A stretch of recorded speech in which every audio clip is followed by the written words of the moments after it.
Shalom saudara-saudara, di saat ini saya bersama Ibu siapa namanya? Ibu Fani. Ibu Fani ini mama kandung daripada Laura Lazarus. Ya, saudara, kalau pernah dengar atau nonton kesaksian yang sempat keluar di TV One tahun 2004 itu mengalami kecelakaan pesawat Lion Air di Solo, ya. Tapi dalam kecelakaan tersebut salah satu yang selamat adalah Laura Lazarus, itu anak daripada ibu terkasih saat ini. Nah, ibu ini akan menceritakan sebelum kejadian itu ternyata sudah ada tanda-tanda yang diperlihatkan atau dialami oleh mamanya. Nah, sehingga pada saat kejadian lalu connect dengan cerita-cerita sebelum kejadian itu, ternyata itu yang terjadi. Jadi nanti mamanya Laura akan bercerita sejak Laura kecil dia pernah mengalami sesuatu, ya, sampai kecelakaan pesawat kurang lebih 2 kali. Nah, nanti seperti apa lengkapnya nanti mamanya Laura akan bercerita. Silakan Bu. Ya, langsung. Shalom jemaat terkasih. Hari ini bukan suatu kebetulan saya bisa bertemu Bapak Gembala. Jadi saya akan bercerita tentang kebaikan Tuhan. Bukan suatu kecelakaan yang harus dihebohkan, tapi mujizat Tuhan itu selalu ada pada setiap umatnya. Baik. Jadi di saat Laura umur 3 tahun, saya itu belum mengenal siapa Papa Yesus itu. Tapi saya nggak ngerti bahwa rencana Tuhan itu indah semuanya. Dimana saat itu saya masih belum kenal jelas siapa Tuhan Yesus itu. Begitu Laura kena demam berdarah dan terjadi sudah 3 minggu, saya belum pernah bawa ke rumah sakit karena keuangan saat itu saya tidak pegang uang sama sekali. Saya seorang ibu, suami tidak bekerja. Saat itu dia habis bermasalah, dia punya usaha jatuh hancur. Jadi saya seorang ibu harus berkeliling jualan makanan jajanan pasar. Setiap saya pergi, anakku tidak bisa dititip orang, jadi saya tinggal dengan papanya di rumah. Saya pergi jam 12 siang sampai jam 5 sore saya baru pulang. Suatu hari Laura itu sakit perut, dia bilang, "Mama, aku haus." Saya pikir dia masuk angin, saya hanya kerik pakai bawang. Ternyata tidak turun-turun panasnya. Sudah saya kasih obat waktu masih kecil tuh 3 tahun kan turun panas kan tempra. Itu pun tidak menolong. Akhirnya saya terakhir dia dingin badannya semua. Saya cepat bawa ke rumah sakit, tapi sesampai di rumah sakit diukur semua, mau diambil darahnya, mau dicek, tidak bisa, sudah pada biru badannya. Jadi dokter bilang terlambat. Akhirnya dia bilang, "Bu, ini dari mata, telinga, hidung semua udah keluar darah, itu udah pecah pembuluh darahnya." Jadi ditutuplah sama kain putih. Dan saya hanya bisa terbengung, tercengang, ya nangis. Karena saat itu saya belum kenal siapa itu Papa Yesus. Tapi teringat suamiku bilang, "Ma, di saat kamu susah nanti, kamu teriak, panggil Tuhan Yesus, tolong." Amin. Jadi saya mengeluarkan kaca-kaca, saya bilang gini, "Tuhan Yesus, kalau Engkau ada, hidupkan anakku. Jangan kau titipkan hanya 3 tahun, kau ambil begitu. Saya tidak rela. Tolonglah Tuhan. Kalau Engkau benar-benar ada, buktikan di mataku bahwa Engkau ada, Kau hidup." Sudah, setelah ngomong itu, saya dalam kebingungan, saya mundar-mandir di depan ruang kelas 3 itu karena saya tidak punya uang. Jadi anak masuk ke kelas 3 itu dicampur dengan pasien lain. Tidak berapa lama, ada kira-kira berapa jam, 2-3 jam ada. Orang mungkin masih bilang mati suri, tapi itu bukan mati suri. Sudah biru, semuanya biru. Dokter infus pun sudah tidak bisa. 3 jam kemudian itu kain putih bergerak jarinya, kayak tuh kain ada bergerak. Apa? Saya panggil dokternya, "Dokter, itu apa yang di kain putih itu bergerak? Coba dokter lihat." Terus dokter coba lihat itu sepertinya kukunya udah, setelah saya habis berdoa itu kukunya mulai ada semu-semu gitu, cepat diinfus masuk. Puji Tuhan. Saya masih belum sadar, saya pikir ya sudah kayak gitu, sudah kali. Cuman mulut saya belum mengucapkan terima kasih. Sudah masuklah infusannya, habis berapa botol itu. Tidak berapa lama papanya datang. Bagaimana itu udah lewatin waktu kan, saya bawa rumah sakit karena paniknya hampir larut malam lah, jam 11. Dia bilang, "Mah, saya pinjam uang, tidak ada yang mau kasih uang, Mah." Ketika saya datang bawa anak tidak bawa uang. Besok paginya disodorin itu admin rumah sakit harus bayar senilai 5 juta. Saya nggak punya uang, mau bayar pakai apa? Di situ saya bingung, saya nggak bergeming sama sekali. Cuman di otak saya bilang, coba berdoalah, dia pikir. Saya belum ngerti itu apa berdoa. Cuman sampai menjerit, Tuhan, pakai cara jalan apa ini saya membayar, anak sudah diselamatin. Tidak berapa lama ada bapak-bapak bawa amplop coklat itu. Dia cari nama suami saya, dia bilang, "Bu, kenal nggak dengan nama bapak ini?" Saya lihat nama suami saya. Terus saya tanya, "Bapak dari mana?" "Saya dari gereja Tangerang." Saya tidak pernah kebaktian di gereja Tangerang. Tapi bapak itu bilang, "Saya ditugaskan amplop ini, tolong kasih ke nama bapak ini, anaknya Laura Lazarus masuk rumah sakit." Saya tuh bingung, kok ini bapak tahu anakku sedang dirawat begitu. Saya nggak tahu itu amplop apaan. Dia bilang, "Ya nanti saya sampaikan ke suami saya." Suami saya datang, dia pun tidak tidur. Dia bilang, "Ma, aku udah berusaha semalam untuk nggak tidur, nyari uang seperak pun tidak dapat." Terus saya bilang, "Pak, ini coba lihat nih Pak, di dalam amplopnya ada surat apa lagi? Anak kita belum beres, ini ada masalah apa lagi?" Begitu dibuka, suami saya menangis, dia bersujud, dia bilang, "Mama, ini loh Tuhan jawab." "Apa itu?" saya tanya. "Uang 5 juta." Wih, luar biasa. Saat itu kira-kira tahun berapa ya? 5 juta, tahun Laura lahir 85. Tahun 85 itu dia masuk rumah sakit, dia umur 3 tahun, 88 ya. 85, dia 88 dia masuk rumah sakit demam berdarah. Saat itu dilawat, ditolong amplop itu kedua kali pertolongan saya dari Tuhan. Saya masih belum ngerti. Dan saya pulang, saya bilang, saya nggak bercerita, cuman dalam hati saya tuh rada bingung gitu. Kok bisa ya, di saat aku bicara begitu kok bisa gitu, anakku bisa hidup tiba mendadak gitu ya. Berapa tahun kemudian anakku yang kedua kena muntaber, itu pun keadaan ekonomiku masih belum bagus.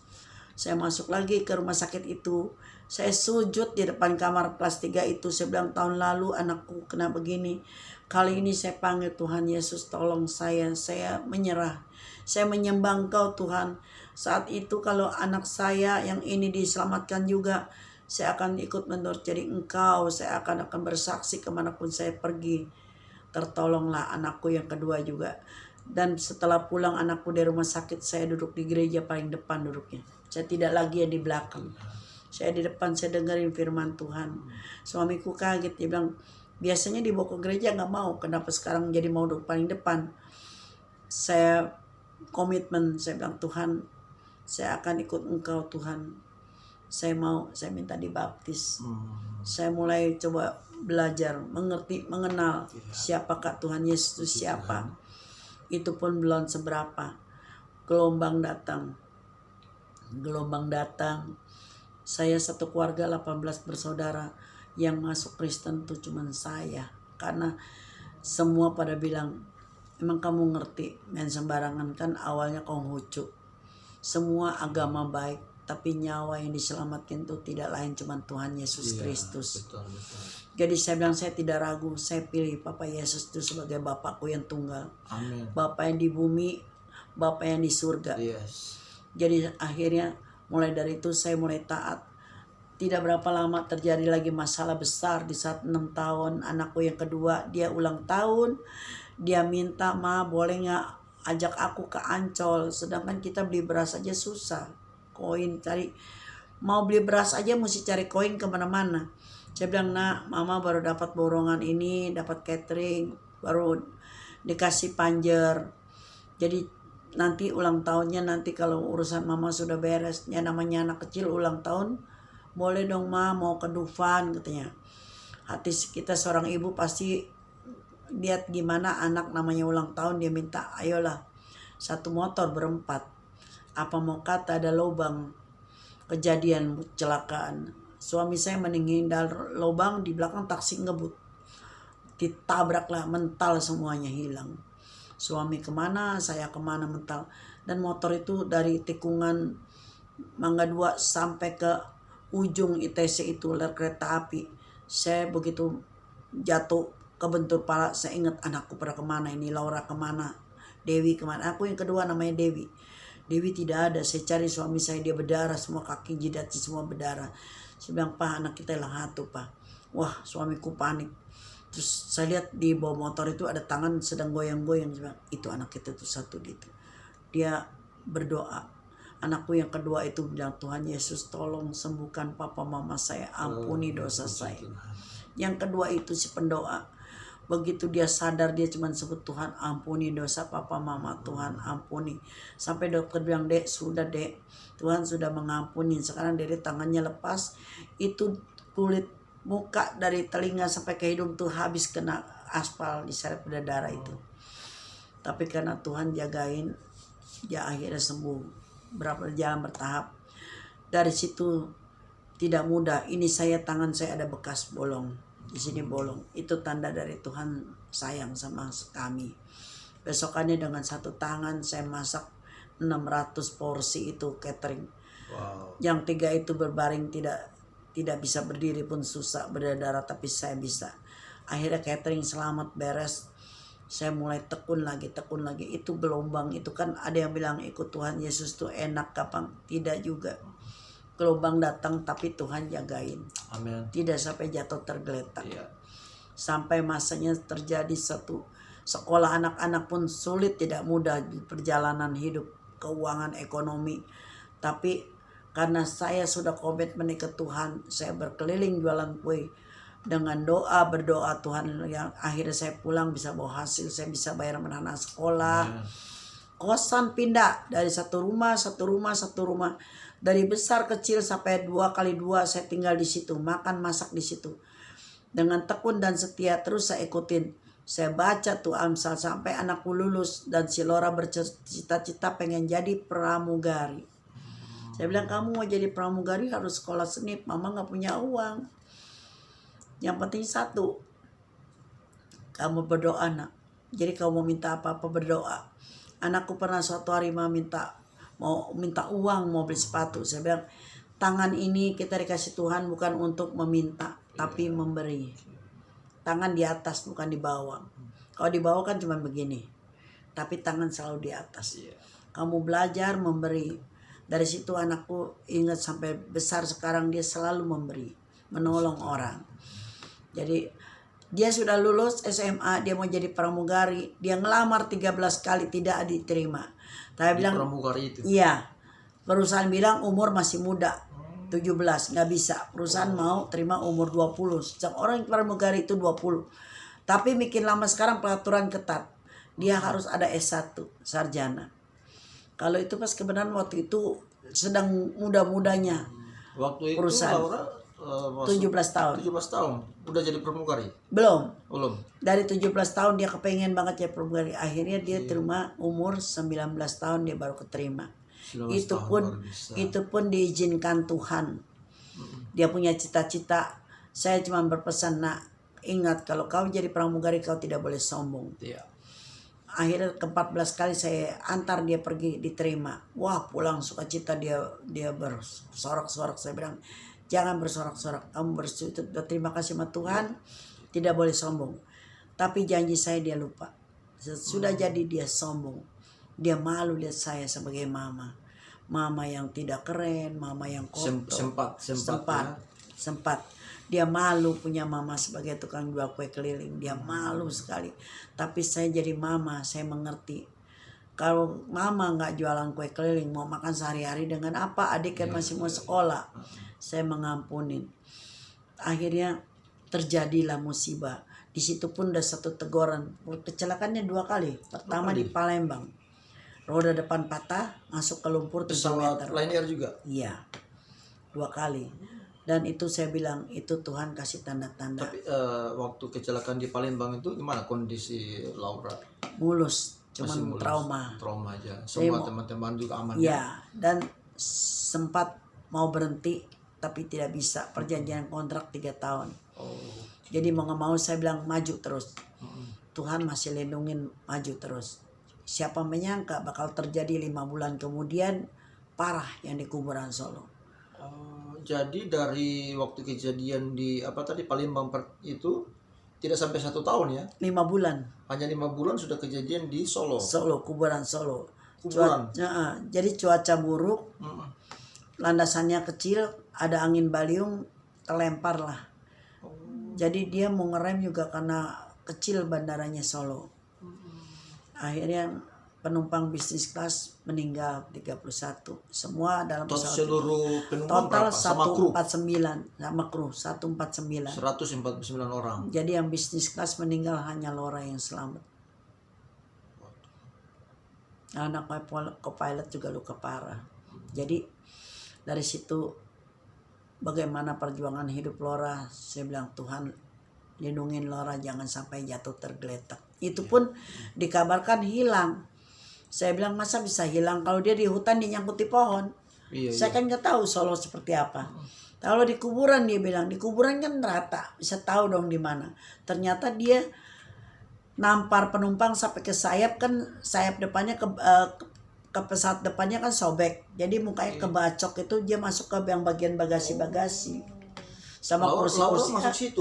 masuk ke situ. Jadi mukanya kebacok itu.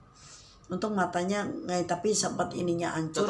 Katanya kursinya itu kan pakai sabuk toh. Ya. Tapi katanya kursinya cabut, lepas, baut-bautnya cabut. Iya, jadi yang terlepas itu kata orang kan mesti pakai seat belt. Dia udah pakai seat belt, kursinya pun terlepas sampai ke sayap.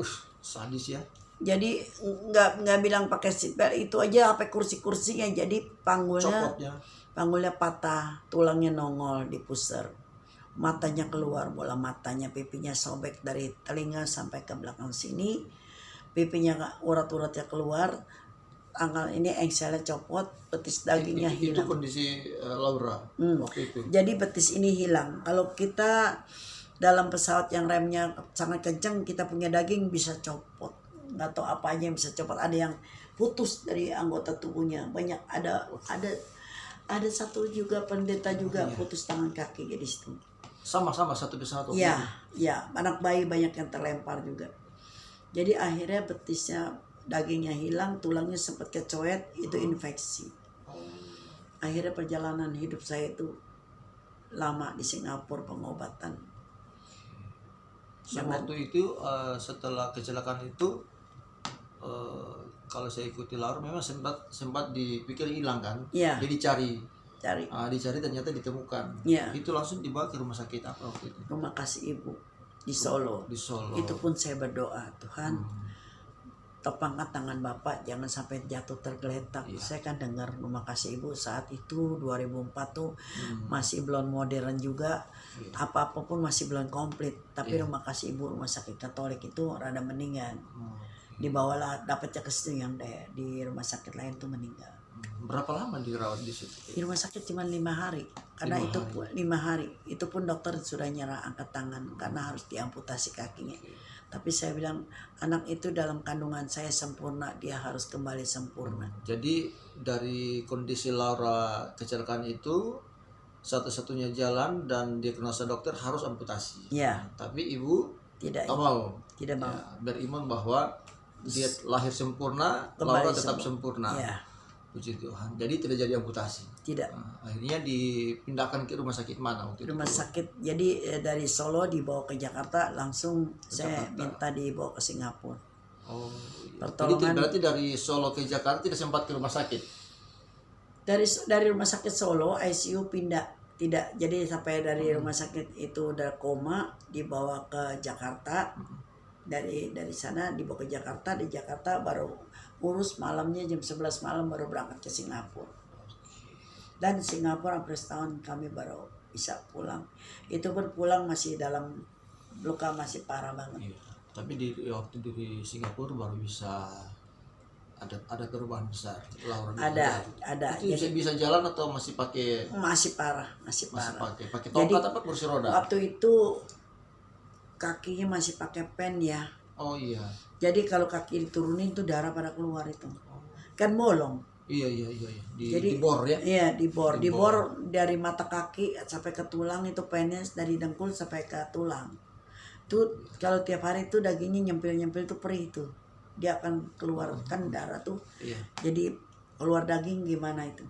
Jadi ada tanda di kaki 19 kali buka tutup 19 kali buka tutup. dicuci dicuci. nanti mau pasang tulang tuh buka tutup. Jadi uratnya Sampai sekarang masih buka tutup atau tidak. Sekarang ini udah ini 19 kali ya buka tutup itu ya. dicuci sampai bersih steril baru bisa ini. Oke. Jadi akhirnya karena dari Singapura pengobatan belum selesai, sempat kita stuck nggak ngobatin 3 tahun kakinya biru sampai kecil. Kita berdoa. Infeksi. Iya, kita berdoa sama Tuhan, Tuhan buka jalan untuk penyembuhan anakku. Tuhan kirimin, di mana kita taat dan siap, Tuhan pasti kirimin malaikat-malaikatnya. Seperak pun saya tidak punya uang. Tapi kalau bilang pertolongan Tuhan tidak pernah terlambat. Itu pas waktunya. Jadi mulai dari pengobatan sampai selesai pengobatan lah kira-kira begitu prosesnya, itu berapa lama Laura bisa aktivitas, bisa jalan yang enak lah kira-kira begitu? Dari tahun 2004 diranjang sampai 2022 dia masih sengsara jalannya. Dari 2004 itu tuh. 23 24 ini tahun 23 ya. Iya, 2002 sampai 2003 dia baru bisa satu tongkat, dan saat ini dia baru lepas tongkatnya. Puji Tuhan. Dulu tuh kalau pelayanan kami bawa kursi roda, bawa tongkat, bawa segala macam pengobatan, obat-obatan, tapi sekarang sudah lepas, tinggal vitamin, obat yang mesti bahkan berobat, masih makan kalsium juga. Ya, terus sekarang kita dengar informasi bahwa Laura sudah selesai S1 teologi ya? Sekarang lagi Di mana berlanjut. sekolahnya teologi ya? Teologi di sini, di Jakarta. STT STT itu Petamburan. Petamburan ya? Iya, puji Tuhan. Terus- Sekarang lagi ambil S2 Ambil S2 sama teologi juga teologi juga di di Sydney, Sydney, Australia. Australia. Iya, puji Tuhan. Sudah berapa lama di Sydney? Baru. Oh, baru. Oke. Jadi perjalanan itu tidak mudah. Yang sekarang saya pesan, kita jangan fokus ke dunia, kita terus fokus ke Papa Yesus. Karena barang siapa percaya dan taat, Tuhan tidak akan pernah tinggalkan. Amin. Dan barang siapa yang mendengar firman, janganlah kita hanya jadi penonton, tapi kita lakukan apa yang Pak Gembala kasih firman itu ibarat menabur di tanah tandus, tanah segar, tanah subur. Kita lah yang jadi jemaat itu tanahnya. Bila bibit itu sedang ditabur, kita harus melakukan juga. Tuhan bisa pakai semua orang, bukan hanya saya yang ditolong. Semua ditolong menjadi berguna untuk kesaksian Tuhan dan kebaikannya. Dari kecelakaan ini bukan musibah, tapi di mana ditonjolkan kemuliaan Tuhan. Bagaimana kebaikan Tuhan selalu tepat saatnya. Itu pesan saya, Pak. Baik ya, puji Tuhan saudara-saudara, kita sudah dengarkan banyak kesaksian tentang kehidupan keluarga Ibu Fani, dan di dalamnya juga termasuk kehidupan dari Laura Lazarus. Tadi diceritakan bahwa masih usia 3 tahun itu dia sudah meninggal dunia. Jadi dia punya pos-posnya denyut-denyut nadi sudah mati semua. Ya, tapi ibu mamanya Laura tetap beriman bahwa ya Tuhan yang menciptakan, Tuhan yang melahirkan melalui kandungan ibu ini, ya dia tetap dipelihara. Ya puji Tuhan, dan tidak sampai makan waktu lama ya Laura kembali bisa berlanjut lagi, dan sampai 2004 itu masalah musibah. Sebelum 2005 di Solo itu di Palembang 2 kali kecelakaan, bayangkan. Dan rata-rata orang kecelakaan pesawat itu mustahil hidup. Tapi ya puji Tuhan, Laura bisa hidup walaupun kondisi agak parah. Ya beberapa tahun baru bisa aktif. Sampai hari ini dia ada di Sydney untuk sekolah lanjutan, ambil S2 di teologi. Kita doakan ya biar Laura bisa menyelesaikan pendidikan di Sydney karena di sana suhunya berbeda dengan Indonesia. Jadi kalau panas sekali, kalau dingin sekali. Jadi kalau memang harus panas sekali dia harus pulang ke Indonesia, dingin sekali harus pulang ke Indonesia. Berarti dia ambil suhu yang mirip-mirip Indonesia baru dia bisa, karena kakinya itu yang bermasalah. Kalau kedinginan itu yang nyilu, jadi bisa ada masalah nanti. Tapi percaya bahwa kalau Tuhan yang kirim Laura ke sana, ada cara Tuhan untuk tetap melindungi dia. Oke, semoga tayangan ini jadi berkat, dan kemanapun kita pergi jangan takut. Jangan takut. Tuhan beserta kita ya. Tuhan tetap menyertai kita, dan teman-teman Laura yang mungkin seangkatan yang masih tetap sama-sama masih di pramugari ya, biarlah kesaksian jadi berkat, dan tetap pandang Tuhan. Jangan sampai lupa. Ya, jangan sampai lupa Tuhan. Apalagi tadi pesan mamanya dari Laura itu sempat Laura lupa. Satu adalah ketika sudah dapat pramugari jangan sombong. Nah, Laura sempat sombong. Menurut cerita tadi dari mama, dan dari situ Laura sadar dan dia berpikir dari kecantikan tidak ada apa-apanya di mata Tuhan. Ya, itu uang juga ya, kecantikan, uang, karir itu semua tidak ada apa-apanya. Satu waktu Tuhan angkat sekejap mata selesai. Ya, tapi biarlah Laura terus diberkati ya, Ibu Fani, ya, Mama Laura terus diberkati keluarga ini. Oke, kita doa dulu ya. Kita berdoa sebelum kita tutup. Terima kasih Bapa, dalam nama Tuhan Yesus Kristus, kami sudah selesai mendengarkan kesaksian dari Ibu Fani terkait dengan keluarganya dan kehidupan Laura Lazarus. Kami berdoa biarlah kesaksian ini jadi berkat bagi banyak orang. Dan satu yang kami doakan adalah Laura Lazarus yang saat ini ada di Sydney. Dia sementara menjalankan studi S2 di bagian teologi. Tuhan, Engkau pakai Laura. Dan selama dia ada di Sydney, tangan Tuhan tidak pernah meninggalkan dia. Engkau cukupkan semua kebutuhan dia selama dia ada di Sydney. Dan kami percaya Engkau yang sudah mengirim dia di Sydney, dia akan sampai selesai pendidikan di sana, nama Tuhan dimuliakan.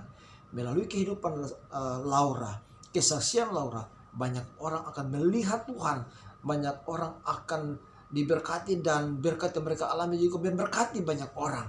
Terima kasih Bapa, kekuatan kesehatan daripada Tuhan Engkau berikan buat Laura.